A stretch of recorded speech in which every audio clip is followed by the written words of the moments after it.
How are you? I hope everyone is doing great this Friday night. Um, I just came from work and now I'm here. But I just want to encourage everybody. I hope, everyone's having a great night. Um, I realize that a lot of people are getting tested on trusting Jesus. I know for sure that I am I'm getting tested so much in this area. And I just wanted to come and share some of the tips that I've been using, and I just hope that they help you as well. So I want to ask you tonight, are you giving God an opportunity to be God in your life? Like, are you letting him be God? David says in Psalms 37, verse 25, I have been young and now I'm old, yet have I not seen the righteous forsaken, nor his seed begging bread. He is merciful and lendeth, and his seed is blessed. The 23rd and 24th verse say, the steps of a good man are ordered by the Lord, and he delighted in his way. Though he fall, he shall not be utterly cast down, for the Lord upholdeth him with his hand. Okay, so today at work, there was a situation, and there was a young lady who, she was in need.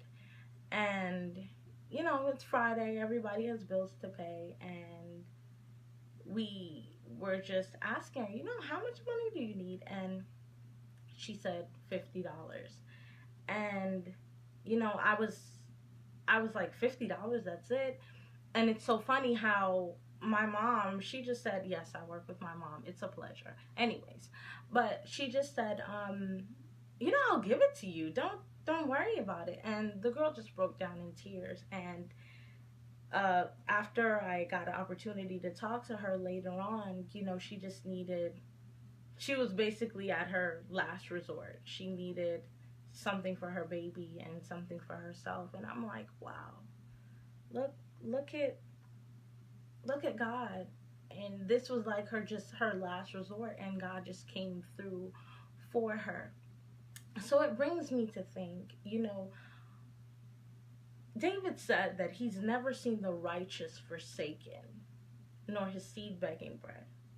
And I wonder, because sometimes we go through things, and you borrow from Peter to pay Paul. You're in a bind, you have to ask somebody for money, or you basically are in a position where you have to beg. Let's just be real. Some people go to cash advance. Some people borrow against their bank account. There's so many different scenarios and situations. And you can translate that to begging.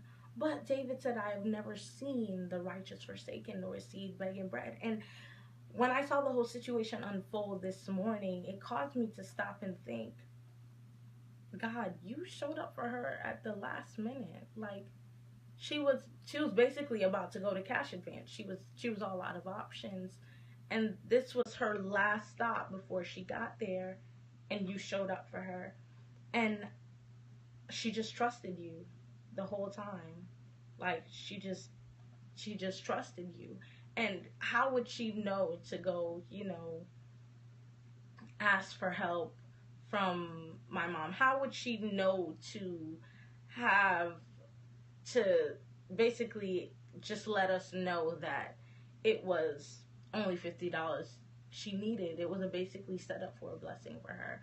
I think about so many different situations. Like, for example, I'm dealing with a certain situation. I had to deal with it today, and I was so anxious, and I felt that anxiety coming up, and I'm just like worrying, and all I could feel is this calm in my spirit. Like, I knew God wanted me to trust him, and I just had to say to myself, well, am I gonna regress, God, or am I gonna trust you? Am I gonna take this on myself, or am I gonna cast my care on you? Like, the Bible says that cast your cares on me and learn of me, for my yoke is easy and my burden is light. Are we taking on the yoke and the burden of Jesus? Because it's so easy. It's so easy to learn of him, to think of him, to commit his word to memory, to hide it in his heart, hide it in our hearts, so that we won't sin against him. But why do we find more pleasure in marinating in the things that we cannot control, or try to control the things that we were never meant to control? It's because it's like some of us, we just have this need to be in control. Like, if I can't control it, if I can't do it, then it just can't be done. And then we say, well, God, you're not coming through. But do we give God a chance? I seriously had to ask myself today, do I give God a chance to come through for me? Do I give him an opportunity? And I want to ask you, do you give God an opportunity? Like, look at that young lady at my job. Like, God came through for her at the last minute. At the very last second, he came through for her. And sometimes I feel like we're afraid of that very last second. We're afraid of getting to that very last opportunity. A friend of mine, her house got broken into, and I was so concerned, and it was so easy to get entangled into the fact that, oh my God, it's not safe, your house again. And then something just clicked. I was like, there's no way your house could have been broken into if you were there. If your family was there, they would not have been able to get through, because I truly believe that the Lord just had his angels with flaming swords there to protect you when you're in your home. So because his angels are with you to keep you in all your ways, you guys weren't there. So the enemy took the opportunity that he had at that moment in time. So I say all of that to say, when we are in those dark moments, when bad things happen, you just got to change your mindset. Begin to think, what did God save me from? What did God spare me from? What is God trying to work through me in this situation? What is he trying to purge from me? What is he trying to get me to do? And I realized that he's just trying to get us to trust him. We're living in a day and time where crazy things are happening all over the world. People are getting killed left, right, and center. But the question is, will you fear men who can destroy your body, or will you trust the Lord that protects and saves both your body and your soul? So I just want you guys to think about that today. Are you allowing God to work for you? Are you allowing God to be God? Or are you taking your cares in your hand? Are you trying to do everything? Are you allowing God to be your provider? The Bible is, again, I just love the love that God shows us, because he just declares in Psalms, that the earth is the Lord and the fullness thereof, the world and they that dwell therein. For he had founded it upon the seas and established it among the floods. This whole thing, everything, belongs to God. And don't you know that he knows that you have needs? He is so concerned with the little things in your life. I had some paperwork that I had to find, because since I've been married, I just never had the opportunity to go change my name at the Social Security office. And I'm trying to find the paperwork, our marriage license. I'm trying to find it. I can't find it. I'm looking everywhere and I can't find it. And I'm like, this is the only copy that we have. And I just stopped, because I felt the anxiety coming. And I just sat on my bed and I said, Holy Spirit, I know that you're concerned with the little things. I've looked everywhere for this marriage license and I cannot find it. I've looked everywhere for this folder and I don't know where it is, God. And I just sat there and I said, Holy Spirit, I know that you'll speak to me. I know that you know where it is. And I know that you are concerned with the fact that I need to find it. Lo and behold, it was just an idea that just popped in my head. Go look under the seat in my car. And I'm like, that folder would not be in my car. There's no way. It wouldn't be there. It's just, I would not put the folder in my car.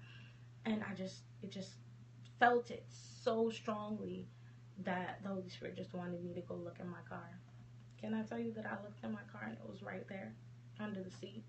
And I almost got tied up and tangled up in this anxiety when all I needed to do was stop and give him a second. Just stop and acknowledge him. Proverbs 3 said, trust in the Lord with all your heart and lean not to your own understanding, but in all your ways acknowledge him and he will direct your path. Like, I was here and I was searching all over and I didn't stop for a second to say, Holy Spirit, can you help me? Don't you know that Jesus said that when he has to go, because when he goes, he'll send the Holy Spirit to be our comforter and our helper, and he'll teach us all things. And he'll just give us that wisdom. And it's just, sometimes we forget. Sometimes we try to do life alone. But you have to understand that you have this someone in you, which is the Holy Spirit. And like Romans 8 said, he works with our infirmities, constantly making intercession for us.